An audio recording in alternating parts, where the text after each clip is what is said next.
So you want to catch a white sturgeon, do you? Asapensa transmontanus? Well, you better sit a spell and listen to some old-timers' advice. Now these are some mighty big fish we're talking about here, with lengths reaching up to 4 meters and weights exceeding 600 kilograms. These monsters can live to be over 100 years old. There might be a fish in the Fraser right now that's even older than Canada. Before you even get out on the water, make sure to head down to your local outfitter to get the right gear. Nowadays, it's a purely catch and release fishery, so remember to use barbless hooks. And remember, the whole idea is to increase the survivability of our sturgeon friends. Oh boy, it looks like these fellas have a fish on. Make sure to take turns on that rod to keep that fish working.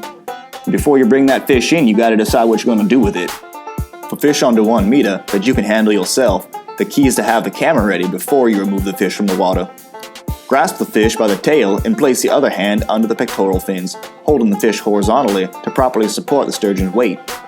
Take a quick photo and release the fish as quickly as possible. Make sure to mind the sharp scoots though. These are bony protrusions along the sturgeon's sides. They can give you quite the flesh wound. For large fish, play them to shore so you can keep them in the water when you unhook them. Get all your group to one side of the fish and get them to squat down as low as possible and get ready to get wet. Now get your buddy at the top or head end of the fish to place his hand in the mouth and tilt the head up just a bit. The person at the tail end can lift the tail out of the water just a little too. And now you're ready to take that trophy shot. Let that sucker return to the murky depths of the mighty Fraser from which it came. Be sure to avoid some common mistakes when handling your sturgeon. Don't take any fish over 5 feet out of the water. Taking the fish out of the water can damage their spines by separating and twisting their vertebrae.